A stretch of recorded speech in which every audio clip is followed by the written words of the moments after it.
मैं ब्रह्मा विष्णु और महेश को कभी भगवान नहीं मानूंगा और ना ही उनकी पूजा करूंगा। मैं राम और कृष्ण को भगवान नहीं मानूंगा, ना ही उनकी पूजा करूंगा।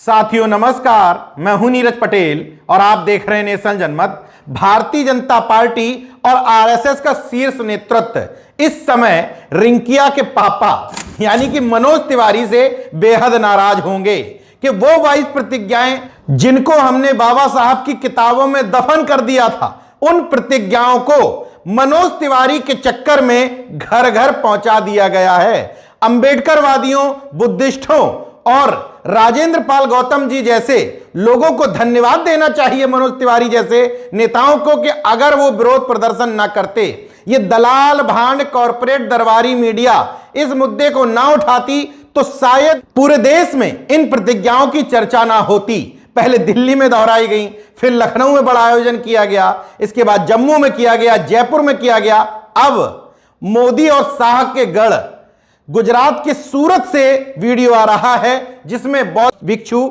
सुमित रतन थेरा, जो लखनऊ कार्यक्रम के आयोजक थे, उन्होंने ये तमाम प्रतिज्ञाएं दोहराई हैं। मुंबई से निकलकर इन तमाम सारे आयोजनों में बौद्ध भिक्षु सुमित रतन थेरा का साथ दे रहे ओपी मौर्य जी नेशन जनमत से बातचीत करते हुए बताते हैं कि अब तो हम लोग जहां पहुंचते हैं, सबसे पहले आदमी टाइमिंग पूछता है कि 22 प्रतिज्ञाएं कब दोहराई जाएंगी, हम तब तक रुकने को तैयार हैं। भारतीय जनता पार्टी और संघ ने भी नहीं सोचा होगा कि दांव उल्टा पड़ जाएगा। केवल बाबा साहब की तस्वीर पर हार चढ़ाने से, खुद को उनका भक्त बताने से, उनकी मूर्ति के सामने हाथ जोड़कर खड़े हो जाने से काम चलने वाला नहीं है। एक ना एक दिन इस तरह की बातें सामने आनी थी कि बाबा साहब के असली विचार और बौद्ध धर्म ग्रहण करते समय उनकी प्रतिज्ञाएं क्या थी।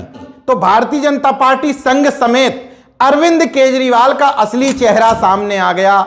जब राजेंद्र पाल गौतम पीछे नहीं हटे तो भारतीय जनता पार्टी और संघ ने ही पीछे हटना ठीक समझा। उनके ऊपर ना अभी तक एफआईआर कराई गई, खैर एफआईआर हो भी नहीं सकती थी। अब हंगामा भी मचाना बंद कर दिया क्योंकि उन्होंने सीधे कह दिया कि मैं तो अभी तो 10,000 लोगों को ये प्रतिज्ञाएं दिलवाई हैं, अब करोड़ों लोग ये प्रतिज्ञाएं लेंगे। सूरत में जो प्रतिज्ञाएं दोहराई गई, जरा उसका नजारा देखिए। मैं ब्रह्मा विष्णु और महेश को कभी भगवान नहीं मानूंगा और ना ही उनकी पूजा करूंगा। मैं राम और कृष्ण को भगवान नहीं मानूंगा, ना ही उनकी पूजा करूंगा। मैं गौरी गणपति इत्यादि हिंदुओं के किसी भी देवी देवताओं को नहीं मानूंगा और ना उनकी पूजा करूंगा। मैं इस बात पर कभी विश्वास नहीं करूंगा कि ईश्वर ने अवतार लिया है। मैं इस बात को कभी नहीं मानूंगा। भगवान बुद्ध विष्णु के अवतार हैं। मैं इसे पागलपन और झूठा प्रचार प्रसार मानता हूँ। मैं श्राद्ध कभी नहीं करूँगा, ना ही कभी पिंडदान दूंगा। मैं बौद्ध धर्म के विरुद्ध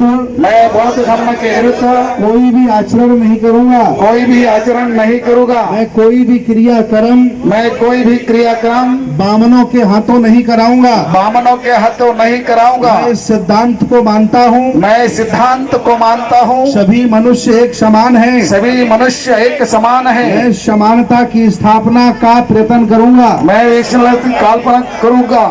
मैं भगवान बुद्ध के अष्टांगिक मार्ग का पूर्ण रूप से पालन करूंगा।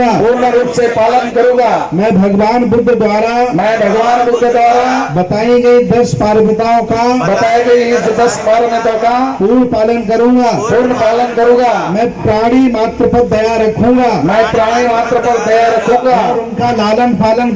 और उनका लालन पालन करूंगा। मैं कभी चोरी नहीं करूंगा।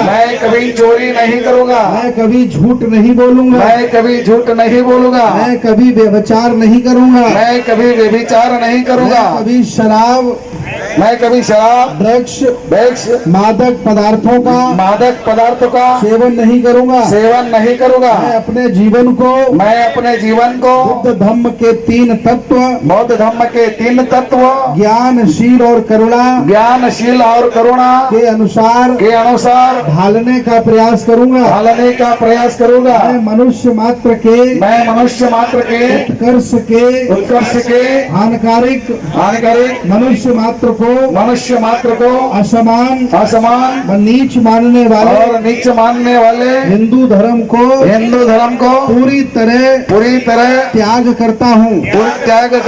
बौद्ध धम्म को स्वीकार करता हूँ। मैं पूर्णतः विश्वास करता हूँ कि बौद्ध धम्म ही श्रेष्ठ है। मैं मानता हूँ मैं मानता हूँ कि मेरा नया जन्म हो रहा है। मेरा नया जन्म हुआ है।